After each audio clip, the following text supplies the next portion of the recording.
जय हिंद। हम लोग पढ़ रहे थे वैदिक सभ्यता। अच्छा, वैदिक सभ्यता को हम लोग पढ़ रहे थे, तो वैदिक सभ्यता जो था, वैदिक सभ्यता से पहले हम लोग पढ़े थे सिंधु घाटी सभ्यता। तो सिंधु घाटी सभ्यता हम लोग कंप्लीट हो चुका था। उसके बाद कुछ लंबा गैप के बाद एक सभ्यता का उद्भव हुआ जिसका नाम है वैदिक सभ्यता। अब वैदिक सभ्यता, वैदिक सभ्यता में वेदों के बारे में दिया गया, इसलिए इसको क्या बोलेंगे, वैदिक सभ्यता। अच्छा, वैदिक सभ्यता भी दो प्रकार से मिला था, पुरातात्विक साहित्य और साहित्यिक साहित्यिक। तब पुरातात्विक जो था, पुरातात्विक हम लोग पढ़ रहे थे कि अभिलेख से क्या क्या प्राप्त हुआ था, किन किन देवताओं का वर्णन मिला था। आज हम लोग पढ़ेंगे साहित्यिक स्रोत। तो साहित्यिक स्रोत में देखा जाए तो वेद के बारे में हम लोग पढ़ रहे हैं। तो साहित्यिक स्रोत में कि वेद, वेद जो है वो 4 प्रकार का होता है। कई बार एग्जाम में पूछा गया कि वेद कितने प्रकार के होते हैं, 4 प्रकार के। कौन कौन होते हैं, आइए चलिए हम लोग जानते हैं। तब वेद जो है वो 4 प्रकार के होते हैं। पहला हम लोग का है ऋग्वेद, पहला हम लोग का ऋग्वेद है। दूसरा हम लोग का सामवेद है।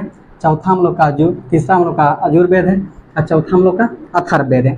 तो याद रखिएगा, यानी कि वेद कितने प्रकार के होते हैं, 4 प्रकार के। कौन कौन, ऋग्वेद, सामवेद, यजुर्वेद और अथर्ववेद। एग्जाम में पूछता भी है, डायरेक्ट क्वेश्चन से एग्जाम में आएगा कि वेद कितने प्रकार के होते हैं, तो 4 प्रकार के होते हैं। ठीक है, चलिए नेक्स्ट हम लोग देखते हैं ऋग्वेद के बारे में हम लोग पढ़ेंगे। अच्छा, ऋग्वेद पहला नंबर कौन आता है, ऋग्वेद। हम लोग ऋग्वेद के बारे में पढ़ते हैं। दूसरा नंबर है सामवेद है, तीसरा नंबर है यजुर्वेद है, चौथा नंबर में अथर्ववेद है। स्टेप बाय स्टेप एक एक वेद को हम लोग क्या करेंगे, अच्छा से बारीकी से पढ़ेंगे। तो सबसे पहले हम लोग पढ़ते हैं ऋग्वेद। चलिए ऋग्वेद के बारे में जानते हैं। तो ऋग्वेद सबसे प्राचीन वेद है। सबसे प्राचीन वेद का मतलब होता है कि सबसे पुराना वेद है। क्वेश्चन से एग्जाम में आता है कि सबसे पुराना वेद कौन सा है, तो ऋग्वेद मारिएगा। ठीक, तो चलिए देखते हैं। तो सबसे पुराना वेद हम लोग का क्या है, तो ऋग्वेद है। तो इसको याद रखिएगा, सबसे पुराना वेद हम लोग का क्या हुआ, ऋग्वेद हुआ। अच्छा, ऋग्वेद जो था यानी कि उनके निर्माता, उनके बारे में जो अध्ययन किया था, ऋग्वेद की संकलन करता मतलब उनके बारे में जो अध्ययन किए थे, या तो उनके निर्माता बोल सकते थे। ऋग्वेद में जो निर्माता नहीं, संकलन करता जो थे, यानी कि उनका अध्ययन जो किया था, वो कृष्ण द्वैपायन और वेद व्यास थे। कौन थे, कृष्ण द्वैपायन और वेद व्यास। याद रखिएगा, यहाँ से क्वेश्चन से एग्जाम में पूछता है। तो उनके अध्ययन करने वाले कौन थे, कृष्ण द्वैपायन और वेद व्यास थे। चलिए, इसमें जो है 10 मंडल और 108 सूक्त, अर्थात 10 मंडल। 10 मंडल का मतलब होता है कि 10 अध्याय। 10 अध्याय का मतलब होता है 10 चैप्टर। कितना चैप्टर था उसमें, 10 अध्याय था, जिसमें कि 128 सूक्त मंत्र था। अब इसी को कुछ कुछ बुक में दिया कि कई बार दोबारा बार रिपीट कर करके कुछ ज़्यादा इसको बना दिया गया है। तो इसमें 10 मंडल का अर्थात इससे मतलब हुआ है कि 10 चैप्टर, और 10 चैप्टर में कि इसमें कितना सूक्त मंत्र हो गया, तो 1028 सूक्त मंत्र है। प्रथम और 9वां मंडल है, बहुत इंपॉर्टेंट है। प्रथम और 10वां मंडल क्या है, प्रथम और 10वां मंडल सबसे नया है, बाद में इसको जोड़ा गया। तो सबसे बाद में जोड़ा गया, तो प्रथम और 10वां मंडल को याद रखिएगा, यहाँ से क्वेश्चन से एग्जाम में आता है। तो प्रथम एवं 10वां मंडल सबसे नया मंडल है। चलिए देन हम लोग पढ़ते हैं तृतीय मंडल। तो तृतीय मंडल जो है, तृतीय मंडल में गायत्री मंत्र का उल्लेख है। अच्छा, गायत्री मंत्र जो है वो गायत्री मंत्र कहाँ से लिया गया है, तो तृतीय मंडल से। याद रखिएगा, तृतीय मंडल में क्या है, गायत्री मंत्र के बारे में जानकारी दिया है तृतीय मंडल में। तो तृतीय मंडल में गायत्री मंत्र का उल्लेख है। और गायत्री मंत्र का जो रचनाकार है, गायत्री मंत्र का जो रचनाकार है विश्वामित्र। यहाँ से कई बार एग्जाम में ये क्वेश्चन पूछा है कि गायत्री मंत्र का रचनाकार कौन है, विश्वामित्र है। और गायत्री मंत्र कौन सा मंडल से लिया गया है, तो तृतीय मंत्र से लिया गया, यानी कि तृतीय मंडल से। याद रखिएगा, तृतीय मंडल में क्या है, गायत्री मंत्र का उल्लेख है, और गायत्री मंत्र का रचनाकार कौन है, विश्वामित्र है। देन हम लोग पढ़ते हैं 7वां मंडल।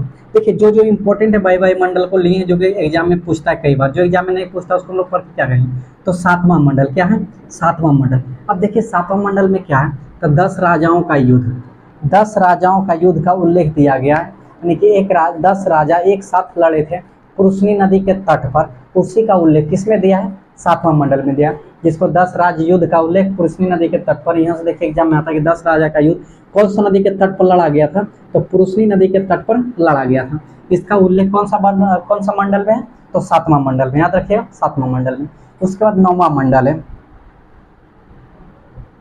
देखिए 9वां मंडल है, 9वां मंडल में बोल रहा है कि सोम देवता का उल्लेख। किसका उल्लेख, सोम देवता का उल्लेख, जिसे वनस्पति का भी देवता कहते हैं। अच्छा, सोम देवता का उल्लेख कौन सा मंडल में है, तो सोम देवता का उल्लेख जिसे वनस्पति की भी देवता कहते हैं, वो 9वां मंडल में है। याद रहेगा, तो 9वां मंडल हम लोग का क्या है, तो सोम देवता का है। सोम देवता किसे कहते हैं, वनस्पति की देवता को सोम देवता कहा जाता है।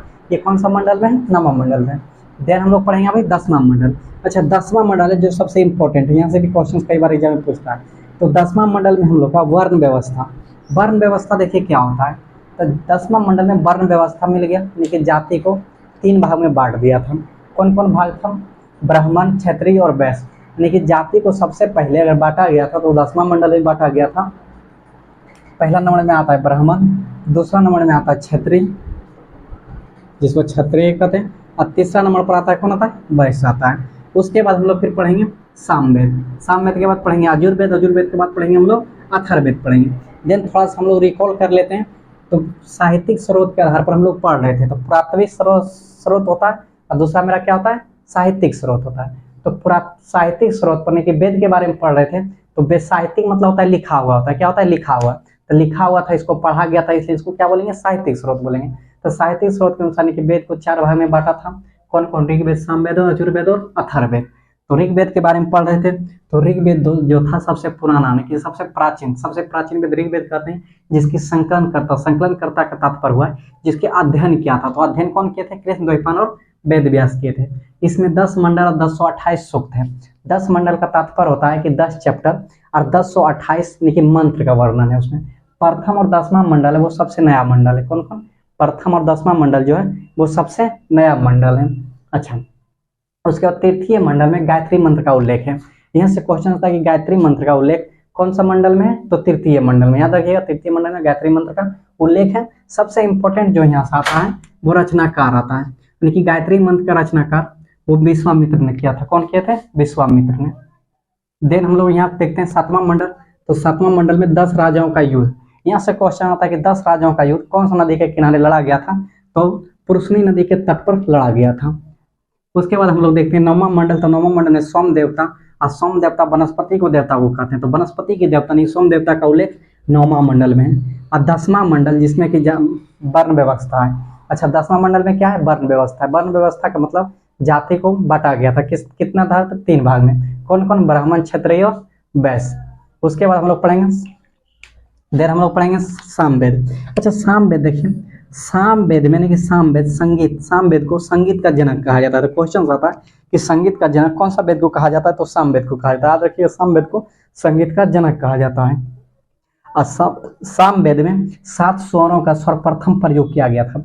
7 स्वर का अगर सबसे पहले प्रयोग किया गया था तो सामवेद में किया गया था, और सामवेद को संगीत का जनक भी कहा जाता है।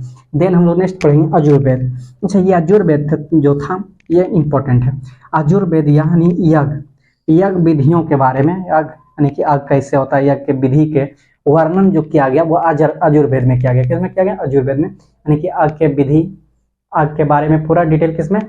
यजुर्वेद में है। और यजुर्वेद को गद एवं पद वाला वेद भी कहा गया। तो गद एवं पद वाला वेद किसको कहा जाता है? तो यजुर्वेद को कहा जाता है। याद रखिएगा।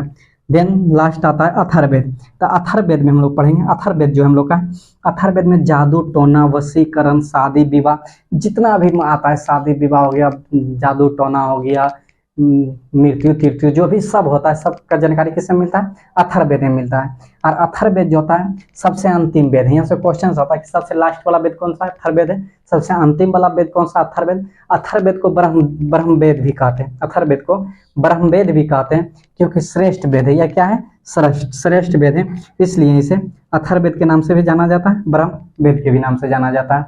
उसके बाद थोड़ा मतलब एक वीडियो और आएगा जिसमें कि इसके साहित्यिक यानी कि इसके जीवन, आर्थिक क्या था, यानी कि इसके धार्मिक जीवन क्या था, तो डिटेल हम लोग पढ़ेंगे नेक्स्ट वीडियो में।